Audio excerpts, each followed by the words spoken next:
Welcome to Novel Nest, where English becomes exciting.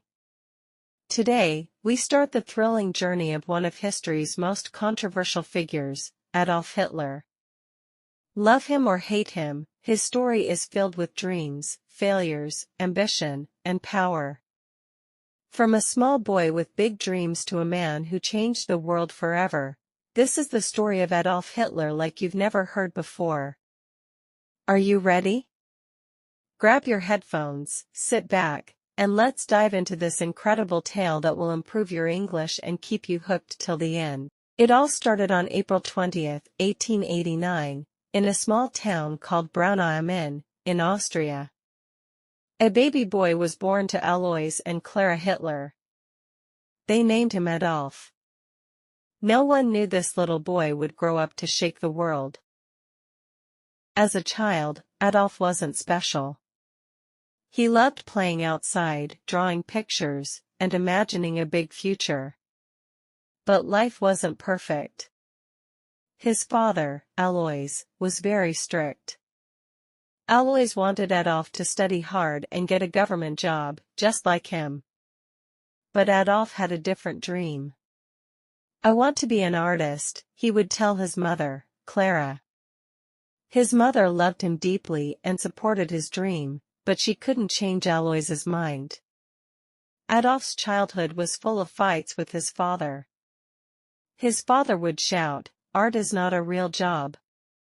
And Adolf would stay quiet, hiding his tears. When he was 13 years old, his father died suddenly. Some people thought Adolf would feel free, but losing his father left a hole in his heart. Adolf started skipping school. He was once a good student, but now, he didn't care. Teachers would say, "Adolf is smart, but he is lazy." All he wanted to do was draw. After finishing school, Adolf packed his bags and moved to Vienna, the capital of Austria. He was so excited. Vienna is the city of art. "I will become a famous painter here," he thought. He applied to the Academy of Fine Arts, a big art school. But when the results came, his heart broke. He didn't get in. The school told him, "Your work is not good enough." Adolf felt humiliated. "I'll try again," he said, but the next year, the school rejected him again. He was devastated. Without school or a job, Adolf's life became hard. He lived in tiny, dirty rooms and sometimes slept on the streets. He painted postcards and sold them to tourists for a little money. "Why is life so unfair?" he often thought. During this time, Adolf's mother passed away. He was alone and angry. He started to blame other people for his failures. "It's not my fault," he would say. In 1914, everything changed. World War I started, and Adolf saw a chance to make his life meaningful. He joined the German army. He loved being a soldier. "Finally, I am part of something big," he thought. Adolf was brave in the war. He carried messages across dangerous battlefields and received 2 medals for his courage. But in 1918, Germany lost the war. Adolf was furious. "Our leaders betrayed us," he shouted. He felt Germany needed someone strong to bring it back to power. After the war, Adolf returned to Germany. The country was in chaos. People were poor and hungry. Many were angry about the war's end. Adolf saw this as his opportunity. He joined a small political group called the German Workers' Party. Adolf was a powerful speaker. When he spoke, people listened. His words were full of anger, passion, and promises. "Germany will rise again," he would say. Slowly, more and more people started following him. Adolf changed the name of the group to the National Socialist German Workers' Party, also known as the Nazi Party. He designed their symbol, a red flag with a black swastika. "This will become the most powerful symbol in the world," he declared.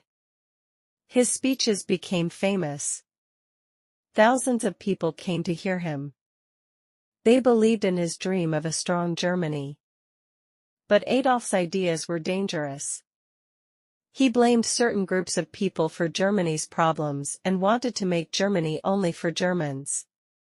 After World War I, Germany was in big trouble. People had no jobs, food was expensive, and many families were hungry. The country had to pay a lot of money to other nations because they lost the war. Germans were angry and sad. Adolf Hitler saw this pain. He told the people, "It's not your fault. I know who is to blame." His words gave people hope, but they also made them angry at others. Slowly, Adolf became a popular name. Adolf worked hard to grow his party. He held big meetings and gave loud, emotional speeches. "Germany can be great again," he shouted. People clapped and cheered.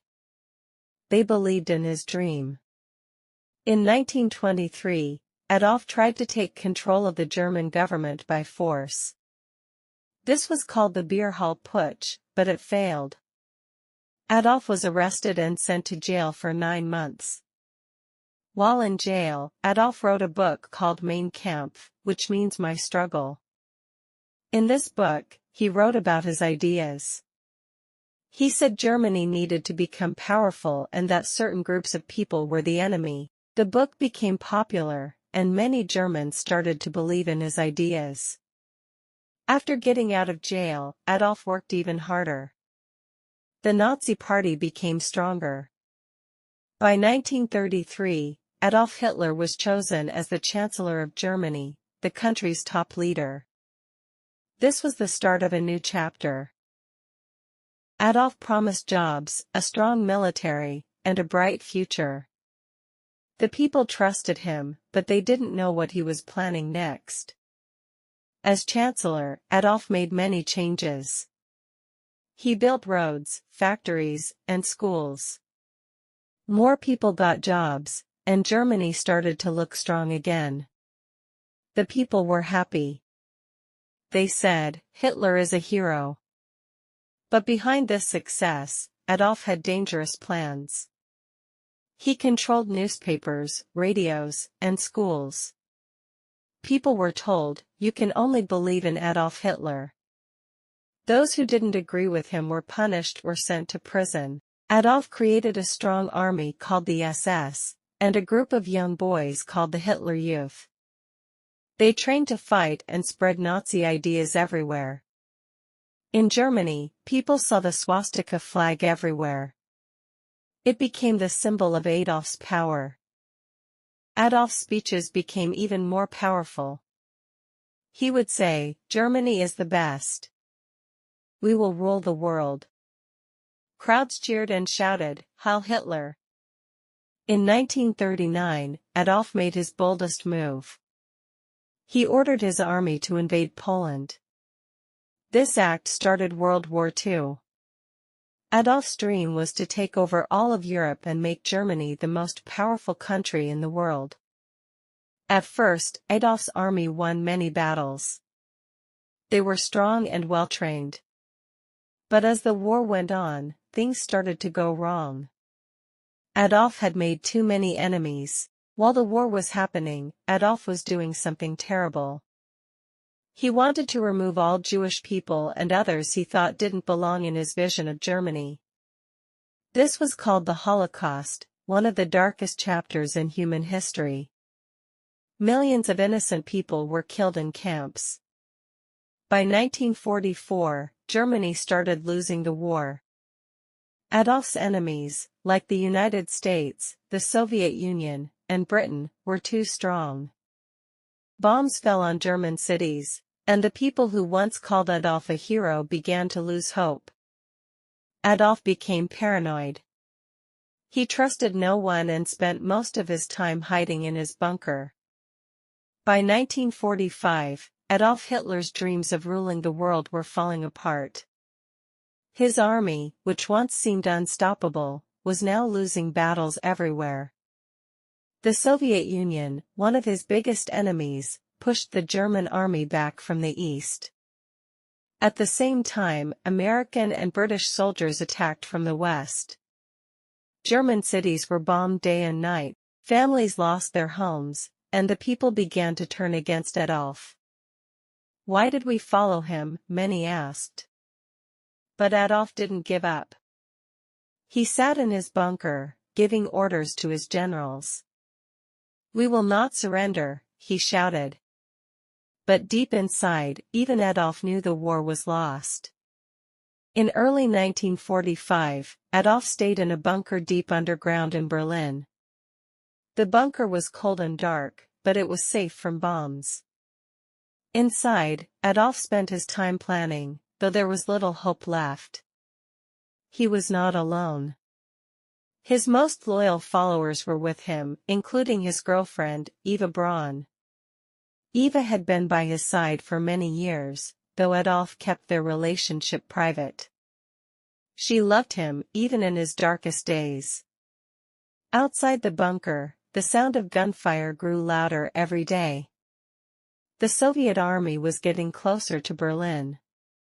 "The end is near," whispered his advisors. Leaders from other countries begged Adolf to surrender. "Save the people of Germany," they said. But Adolf refused. He believed surrender was a sign of weakness. "If Germany loses, it is because the people were not strong enough," he said coldly. By April 1945, Berlin was surrounded. The Soviet army attacked the city from all sides. Buildings collapsed, fires burned, and people ran for their lives. On April 29, 1945, Adolf made a surprising decision. He married Eva Braun in the bunker. It was a simple ceremony with just a few people. "You've always been by my side, Eva," Adolf said. Eva smiled, even though she knew this was not a happy moment. After the wedding, Adolf and Eva spent hours together, talking about their lives and what they had done. They both knew the end was near. On April 30, 1945, Adolf made his final decision. He called his closest followers into the bunker and told them, "I will not be captured alive." Adolf believed it was better to die than to let his enemies take him. He and Eva went to a small room. Moments later, they took their own lives. Adolf was 56 years old. When the Soviet soldiers reached the bunker, they found Adolf and Eva's bodies. The war in Europe ended shortly after. Germany surrendered on May 8, 1945. The people of Germany were left with nothing but ruins. Adolf's dream of making Germany powerful had instead brought destruction and sorrow. Millions of lives were lost because of his actions. After Adolf's death, the world worked to rebuild. Germany became a peaceful country. People remembered the horrors of the Holocaust and World War II, to ensure such events never happen again. Today, Adolf Hitler's name is a reminder of the dangers of hatred, unchecked ambition, and misuse of power. Finally, his story teaches us, every decision we make shapes our future. Adolf's choices led to pain and loss, not just for him, but for millions of others. This reminds us that every action, no matter how small, matters. We must choose wisely and always think about the impact our decisions have on others. The importance of compassion and unity can never be forgotten. Hate and division only tear people apart. The world is a much better place when we come together, respect each other, and work towards peace. Life is too short for anger and judgment. By being kind and understanding, we can create a future filled with hope, not regret. So remember, choose love over hate, humility over pride, and unity over division. These simple lessons can make our world a better place. This was the story of Adolf Hitler, a man whose life changed the world forever. It's a story of dreams, power, and the mistakes that led to tragedy. Remember, history is not just about the past, it teaches us how to build a better future. Thank you for listening. And don't forget to like, share, and subscribe to Novel Nest for more exciting stories that help you learn English while exploring history. See you in the next story.